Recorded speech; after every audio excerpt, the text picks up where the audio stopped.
and welcome to Mom and Dad MagicBox, the show where we bring together all stakeholders in our children's education. I'm Isaac Carmignani. In our headlines today, a few significant events in New York City education in the month of May 2015. Hundreds of determined and energetic young public servants will soon join the movement to turn around the city's historically struggling schools. Over the next 2 years, 300 AmeriCorps members will devote their time, energy, and expertise to New York City's 128 new community schools, including all 94 renewal schools. The support from AmeriCorps, a major federal community service program, will be funded through a $5.8 million federal grant. It is the latest reinforcement to the city's Renewal School program, a strategic plan to assist schools that need the most help. As part of the program, each renewal school will be transformed into a community school with academic, social, and emotional services, expanded learning, after-school programs, and extra targeted training for teachers. The brand new parent-teacher conferences are an excellent way to check in with your child's teacher and are right around the corner. You can view the calendar on your screen. Teachers may have different ideas on how to best use your time together, but it may include reviewing your child's academic portfolio, including grades, classwork, and tests, discussing ways to learn over the summer, or even introducing you to next year's teachers and curriculum. Conferences will be held on May 6th for middle school families, May 7th for high school families, and May 13th for elementary school families.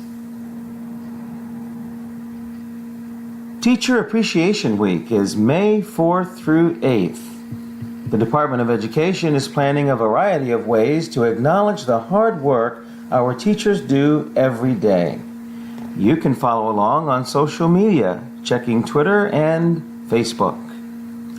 Show your appreciation by giving a shout out to your child's teacher on Twitter with the hashtag #ThankATeacher, all one word.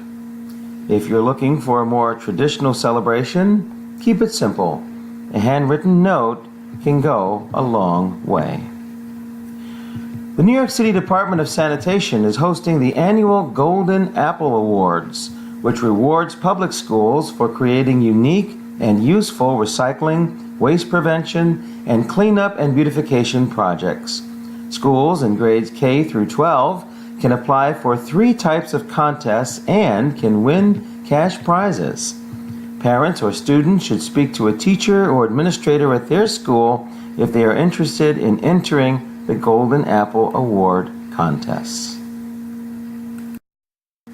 And now to our interview segment, where I interview Alaleh Ketabi, music instructor at Art House Astoria. Teacher Ketabi is an accomplished musician. She received her Bachelor's of Music in Piano from Georgia State University, and she has performed throughout the world, piano, both solo and in concert. I got a chance to sit down with Teacher Ketabi at the studios of Art House Astoria, and the first question I asked her was to describe to us the programs and the instruction that she carries on at Art House Astoria. As you said, actually Art House we're a small organization. I've been teaching here for over 3 years now. Art House Astoria actually offers music lessons, art classes, and I know that they are trying to expand their services, but and the music lessons include guitar, woodwinds, piano, strings. Also, I know that they have a recorder class, which is really cool, and also they're very big in musical theater classes that they offer here. And recently, I think they're trying to also, this is for kids, musical theater for kids, but they're trying to expand to teaching also adults to do musical theater, which is really interesting. Very Yeah. interesting. What Yeah. inspires you to do this? How do you enjoy teaching here? What is it like? There are a lot of things. Probably the most important thing that inspires me are the recitals. Art House Astoria offers 3 recitals per year. I have actually taught at several schools in NYC, but this is literally the first school that provides this many recitals per year. And really, taking music lessons is by itself can be a little bit not motivating. If you don't have a goal, if you don't have something to look for, like in 3-4 months, you can lose motivation. But recitals are really the most important aspect of taking lessons, and Art House provides them 3 times per year, which is really great. So it's a Yes. goal-directed Yep, activity. definitely, yes. Rather than just taking Yep, classes. yes, definitely. And also, I love this area, Astoria, and I live in Astoria. Maybe that's also one of the other strong motivational aspects for me, because I can just walk from my house to here, and I love it. And also, I love the community at our house. It's run by lovely people, and I feel very comfortable with every one of them. So it's been really a blessing working at this place. Sure. Yes. Speak to teaching a little bit. Yeah. And there's challenges and there's memorable moments, I'm sure. Can you talk about that a little bit? The challenges.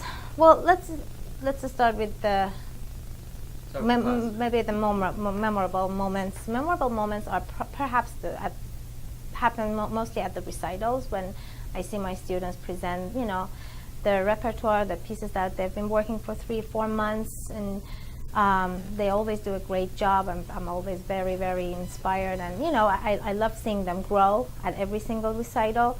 And the challenges are really getting students to get into the habit of practicing regularly. That's one of the challenges, and also really making the bridge from getting them go higher from the level that they are at. Like if they're a beginner, sometimes I want to push them to go a little higher, but that push, like that gap, is challenging. Like getting them to that level is sometimes hard. Yeah.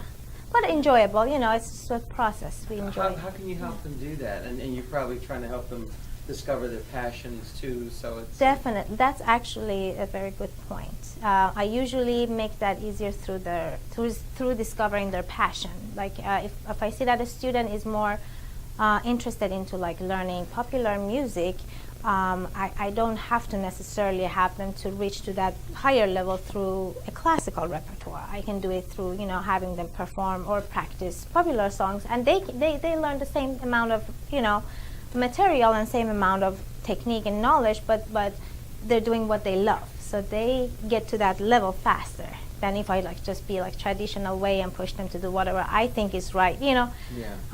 So definitely finding their passion is the key to getting them motivated and having them, get to the higher level in music. Yeah. Yeah, that makes a lot of sense. Yeah. Now, you're teaching here at Art House Astoria. Yes. Do you also get to go outside and teach at schools at all? Yes, actually, currently, Art House I'm actually teaching PS 166 through Art House Astoria. So that's an elementary school, K through 5, I think it is. Yes, it is. It's elementary school, and right now I'm just teaching 2 periods per week, first graders, but we're actually expanding this, so next year probably I'll have more classes, which is very exciting. And yeah, so we offer music and art classes at PS 166. Yeah. I see. So art would be painting, I guess? Yes, painting, yeah. Do you find it's important for parents to be involved with their children when it comes to coming to class and observing their, music? Absolutely, especially for the younger students. I wouldn't say much for older ones, like teenagers, because they get a little bit self-conscious. At that age, they don't want to have other people present at, during their lesson time. But for younger students, not necessarily having the parent, be present in the class, but be involved with the student's progress, either through email or contacting the teacher, even calling and how's my child doing? Because sometimes when you have a student who you have no contact with their family, the student assume that this is just a fun thing and I'm doing it once a week. And my mother does not really know what I'm doing, and it's just my teacher. Yeah, so I'm just gonna, do whatever I want. But when the parents are involved, it really makes a huge difference in the students' progress. So I strongly encourage, families to be involved with their, especially little ones, progress in music, because that's a key point in getting them practice and just like music. Even, not forcing them to practice, but just like reminding them that you're taking lessons. You get to have some sort of schedule for piano or something like that. Yeah. So that's very important. So what motivates you to be a teacher, and if what got you started in this, and if someone wanted to do it, what would they do? I was a performer. I still perform and I still practice, but now I'm doing both performing and teaching. But I actually started teaching because I thought that I'll become a better player if I teach. And that's what actually my first teacher taught me. He told me that I was like 17 at that time, and he said, Are you planning to teach at all? And I said, I have no idea. Am I allowed? He said, do you want to be a better performer? And I said, yes. He said, then you got to start teaching. And he was right. Ever since I started teaching, I felt like at every single lesson, I learned something from my students. And they either teach me something or they remind me of something. I'm like, oh, I have to practice that myself. So, and also, I just love teaching kids. Like, that's my passion. Like, I feel very comfortable with them. I love seeing them grow musically and personality-wise. I like seeing them grow, and it's really a passion of mine to be a teacher, and it's been ever since I started, like maybe 12, 13 years ago. So, yeah, really, I like it, and you have to love it, Yeah. That's interesting, because there's that old adage that those who can't do teach, but actually it's more of the opposite, really, for effective teachers. Definitely. That those who do teach, and then they do better, and then they teach better, and the synergy goes. They go side by side. Yeah. Yes, for sure. I really believe in that. Yes. Very, very much so. Yeah. I mean, that's if you really know something, that's how you really know something, is when you figure out how to instruct someone else. That's definitely, right? yes. And the opposite thing also applies. When you're a teacher, you can't just teach. You have to also keep practicing and perform, because you become a better teacher. Yes. Because I've seen what you're doing exactly, because it's easy to forget. Actually, I know Art House Astoria has several teacher cabarets per year. We have one that's coming up on May 29th. And what are teacher cabarets? Teachers perform. They perform, one or two pieces. And so that's one thing that I'm definitely planning to participate at. And we'll Great see. Example for the kids. Definitely. I would love to see them. Yeah, actually, yeah. And then also, like, every now and then I get church gigs. I play, and also I actually accompany a lot of singers at Hunter College. That's where I got my degree. So I do perform. If the audience wanted to find the school online, I know we're here in Astoria on Broadway and off of Crescent Street, south of Crescent Street. Right. If you wanted to find us, find you online, where would they go? Easiest way is really Facebook. Yeah, just type in Art House Astoria Conservatory for Music, and it'll pop up. And I know that they're really good at updating, the events that are happening here. Recitals are all posted on our Facebook page, so definitely Facebook is the first go-to, place. But also, as you see here, we have a lot of brochures and I think it's stuff here that one word, I think. Too. Oh, and also the website. Yes, arthouseastoria.org. That's also another way, but I think Facebook probably is the easiest way. Everyone is nowadays on Facebook. And I see that there's also a summer camp that they do here.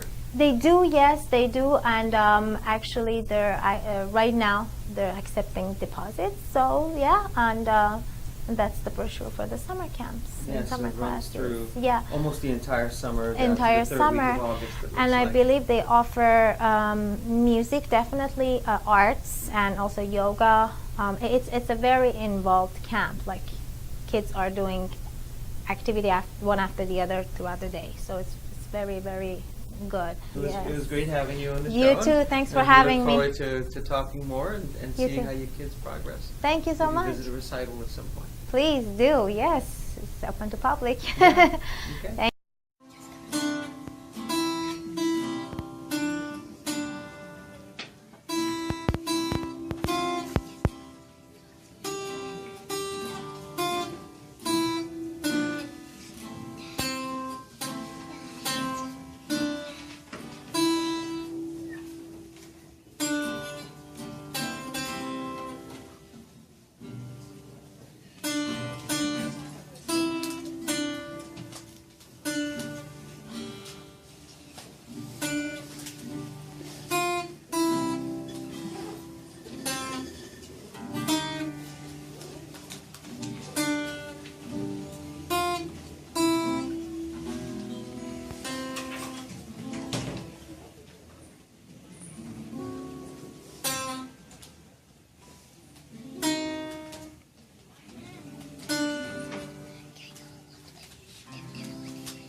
So for our free or affordable community program, we thought we would feature the Sony Wonder Technology Lab on Madison Avenue in Manhattan. This is a fascinating place. It is a technology lab. It is free, and it really provides entertainment for people of all ages. It focuses on technology, and there are some fascinating events coming up in the month of May. For example, as we feature here, the hands-on nanotechnology lab would be a fascinating thing to bring your child to. If your child is into technology, they would love it. And if they're not, this may be a great time to get them to focus a little bit on technology. And don't forget the Mother's Day events on May 9th. So we look forward to hearing your experiences. Now for our App of the Week, we are actually going to combine our App of the Week segment with our performance segment. And the performance is going to be a voiceover by William Kittisak Thitithamasak. And the app of the week that we have picked is Minecraft. Very popular with our young boys and some of our young ladies as well. So here now is William. Hello, my name is William Kittisak Thitithamasak. I'm 7 years old. I go to PS 122 Mommy Faye Q. I am second grade. This is the questions for the TV show. What is Minecraft game? Minecraft is when you're a blocked person in a blocked universe and you don't know what's coming for you, like monsters or animals you can kill to get food or get wool, chop down trees to make a bed.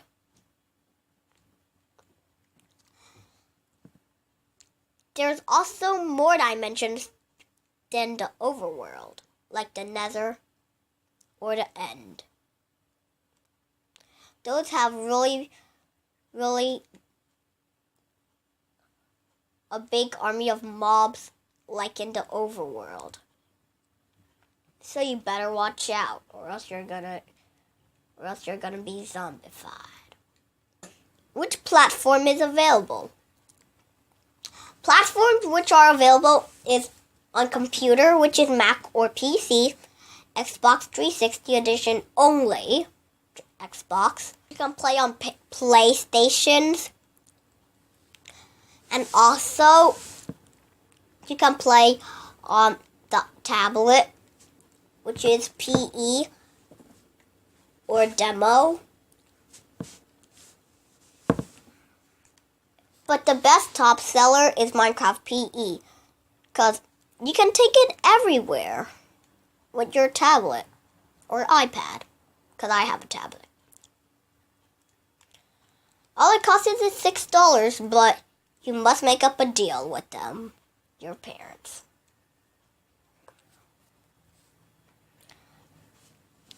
This is the next question. Why parents should allow kids to play? Parents should allow kids to play. Parents should allow kids to play because it could teach your son. This is for our parents. Because it could teach your son how to become an architect, build houses, buildings, Hunger Games, a castle, anything in your child's life or dream they want to build. Or they can be a train master with rails or minecarts. Or it could be a host on Hunger Games. Play on multiplayer. Have fun. Meet new YouTubers. It's everything in your child's life. Yep, they want to do and build. Yes, this game is for it. And these should be good tips for beginners. Get the Minecraft handbook, which are the essential handbook, which has a golden pickaxe on it. The redstone handbook, which has a big piece of redstone, or the combat handbook, which has a big piece of a gold sword. The essential handbook, which is the pickaxe, is about the blocks and mines you want to build, that your child's gonna need to get to craft or to build.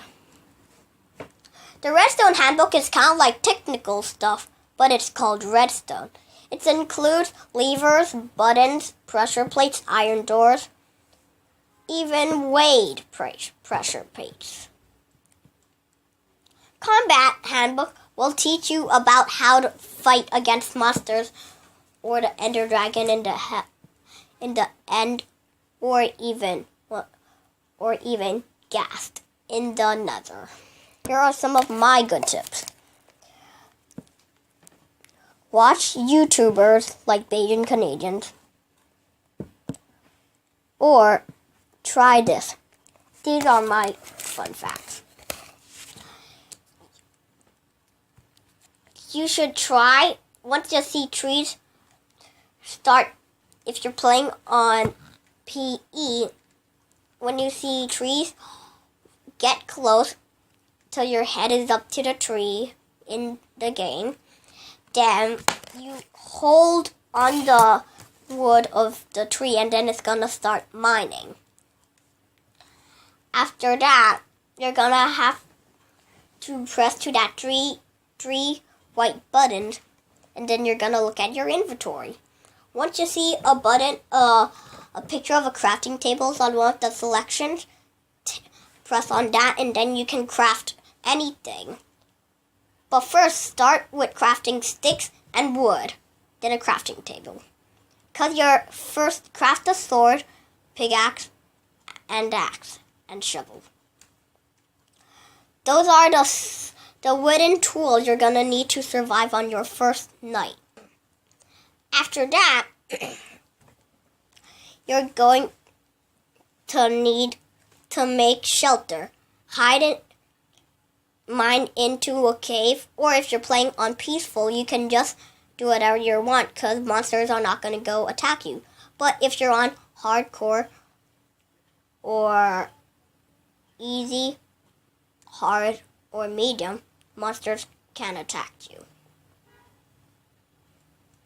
Well, these are some of my fun facts, and bye. Hope you enjoyed this video and have a great time playing Minecraft.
Bye.